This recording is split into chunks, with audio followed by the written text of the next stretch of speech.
Hidden intentions एक open book की तरह समझ आ जाए तो तुम्हें मैनिपुलेट करना मुश्किल हो जाएगा और तुम ये तक जान सकते हो कि उनके दिमाग में क्या चल रहा है। ऑब्जर्वेशन एक डेंजरस स्किल है क्योंकि अगर तुमने इसे मास्टर कर गए तो दुनिया तुम्हारे लिए एक खुली किताब बन जाएगी। पर ध्यान रहे ये स्किल आधे नॉलेज से डेंजरस बन जाती है। अगर तुमने सिर्फ आधा सीखा तो तुम्हें ही लोग मैनिपुलेट करेंगे। इसलिए इस वीडियो को एंड तक जरूर देखना क्योंकि मैं तुम्हें वो हिडन रूल्स बताने वाला हूँ जो नॉर्मल लोगों की समझ ही नहीं आती।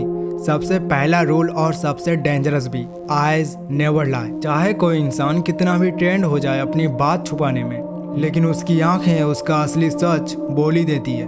जो चीज़ें इंसान बोलकर छुपा सकता है वो आंखें हमेशा एक्सपोज कर देती है। सिर्फ एक छोटी सी नज़र इधर उधर और तुम समझ जाओगे कि सामने वाला अपनी बात पे 100% श्योर नहीं है। एक सेकंड का ऑब्जर्वेशन तुम्हें उसके दिमाग के अंदर ले जाता है। पर ध्यान देना, अगर तुमने आंखों के सिग्नल्स को गलत समझ लिया तो तुम खुद अपने जजमेंट का शिकार बन जाओगे। इसलिए जो मैं तुम्हें अगले रूल्स में बताने वाला हूँ ये आंखों से भी ज़्यादा पावरफुल है।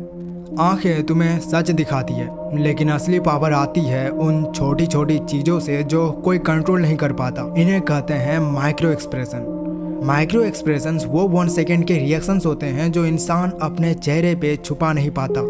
जैसे कोई इंसान तुमसे स्माइल कर रहा है लेकिन उसके लिप्स के कोने में 1 सेकेंड के लिए टेंशन आ जाए, समझ लो वो स्माइल असली नहीं है, वो तुमसे कुछ छुपा रहा है। सोचो एक दोस्त तुमसे कह रहा है कि उससे तुम्हारी सक्सेस से खुशी है और एक माइक्रो सेकेंड के लिए उसके चेहरे पे गुस्सा या जेलेसी आ जाए तो तुम इंस्टेंटली समझ जाओगे कि उसका असली दिमाग तुम्हारे खिलाफ है। लेकिन अब आता है सबसे खतरनाक टूल, साइलेंस। जब तुम चुप हो जाते हो तो सामने वाला अनकंफर्टेबल हो जाता है और उसी प्रेशर में वो अपने आप ज़्यादा बोलने लगता है।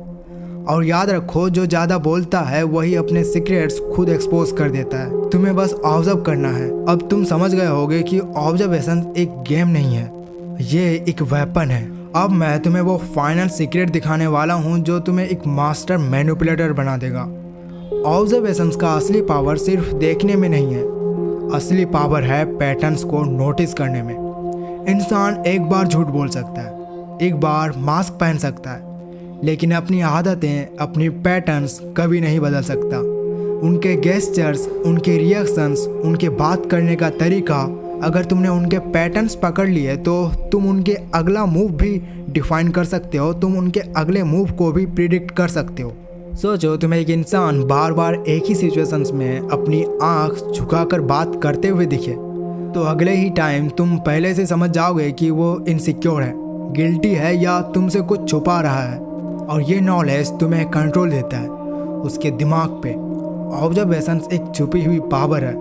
जितना ज़्यादा तुम इसे शार्पन करोगे उतना तुम्हें लोगों का असली चेहरा नजर आएगा और एक दिन तुम समझ जाओगे कि दुनिया के 90% लोग मास्क पहनते हैं। तुम्हें बस डिसाइड ये करना है कि तुम उनके मास्क के पीछे का सच देखना चाहते हो या फिर हमेशा उनके झूठ का जाल में फंसते रहना चाहते हो। अगर तुमने कभी एनिमे देखा है तो तुम्हें पता चलेगा कि ऑब्जर्वेशन ही उन कैरेक्टर्स का असली पावर थी। डेथ नोट का एल याद है? याद तो होगा ही। उसने कभी लाइट को डायरेक्टली पकड़ा नहीं, उसने सिर्फ उसके माइक्रो एक्सप्रेशंस, उसके छोटे छोटे पैटर्न्स और उसकी बॉडी लैंग्वेज ऑब्जर्व की।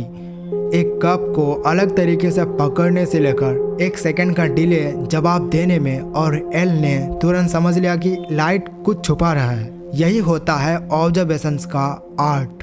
इंसान के छोटे छोटे एक्शंस देखकर उसके इमोशंस और इंटेंशंस का पता लगाया जा सकता है।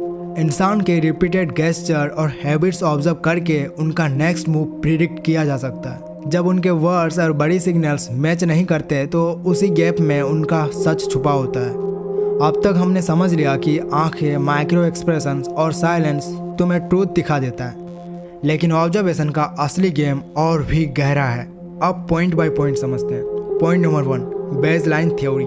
किसी भी इंसान को ऑब्जर्व करने से पहले उसका बेसलाइन समझना जरूरी है। बेसलाइन मतलब उसका नॉर्मल बिहेवियर। अगर एक बंदा नेचुरली फास्ट बोलता है और सडनली धीरे हो जाए, समझ जाओ कुछ गड़बड़ है। यही चीज़ डेथ नोट के एल करता था। लाइट का नॉर्मल तरीका ऑब्जर्व करके उसके छोटे से डेविएशन को पकड़ लेता था। पॉइंट नंबर 2, साइकोलॉजी में एक रूल है, जब वर्ड्स और बॉडी मैच नहीं करते तो बॉडी ज़्यादा सच बोलती है। कोई इंसान अगर तुमसे बोले कि मैं तुमसे नाराज़ नहीं हूँ, लेकिन उसके हाथ बंद है, शोल्डर्स टाइट है, समझ लो वो झूठ बोल रहा है। यही कॉग्निटिव डिसोनेंस इताची उचिया यूज़ करता था। वो सिर्फ शब्द नहीं, उनके अंदर छुपे कॉन्फ्लिक्ट को ऑब्जर्व करता था। Point number 3, breathing and pulse. Observation सिर्फ आंखें या चेहरे तक लिमिटेड नहीं है। एक ट्रेंड ऑब्जर्वर किसी की भी ब्रीदिंग पैटर्न्स और पल्स रेट को भी पकड़ लेता है। जब कोई झूठ बोलता है, उनकी सांसें हल्की सी फास्ट हो जाती है, थ्रोट ड्राई हो जाता है। जैसे अटैक ऑन टाइटन के लेवी बैटल के टाइम एनिमी के ब्रीदिंग और स्टैंड से पहले ही समझ जाता था कि उनका अगला मूव क्या होगा। Point number 4, environmental cues. Observation सिर्फ इंसान पे नहीं, उसके एनवायरनमेंट पे भी होती है। रूम का सेटअप, छोटे ऑब्जेक्ट्स, एक बंदा अपने फ़ोन कहाँ रखता है, कितना मैस करता है, सब कुछ उसके दिमाग का मिरर है। Point number 5, predictive observations. Observations का नेक्स्ट लेवल है प्रिडिक्शन। जब तुम किसी इंसान के रिपीटेड गेस्चर और पैटर्न समझ जाते हो तो तुम उनका अगला स्टेप प्रिडिक्ट कर सकते हो। और प्रिडिक्ट करना मतलब कंट्रोल करना। एग्जाम्पल, वन पीस में लूफी के ओपोनेंट्स उसका पैटर्न समझने की कोशिश करते हैं, लेकिन जब वो अनप्रिडिक्टेबिलिटी दिखाते हैं तभी वो जीत पाता है। अगर तुम प्रिडिक्टेबल हो तो तुम वल्नरेबल हो, अगर तुम अनप्रिडिक्टेबल हो तो तुम पावरफुल हो। अब आप बहुत चीज़ें सीख चुके हो, लेकिन नॉलेज बिना प्रैक्टिस के बेकार है।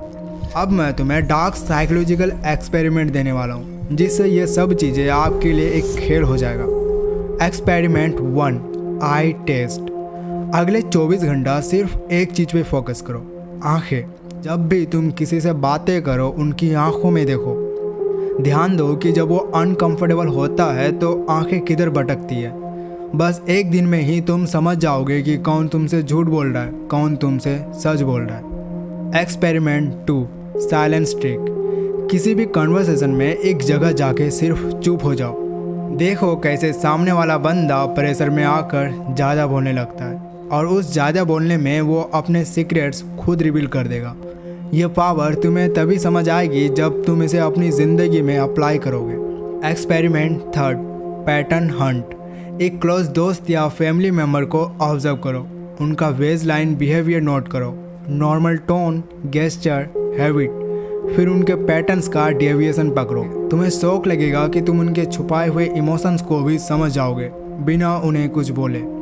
अब मैं तुम्हें एक चैलेंज देता हूँ, इन एक्सपेरिमेंट से कोई एक अप्लाई करो और फिर कमेंट्स में लिखो कि तुमने क्या ऑब्जर्व किया। मैं पर्सनली सबके कमेंट्स पढ़ूंगा और बेस्ट ऑब्जर्वेशन को अगले वीडियो में डिस्कस करूंगा। याद रखो कि दुनिया तुम्हें वर्ड से कंफ्यूज करती है,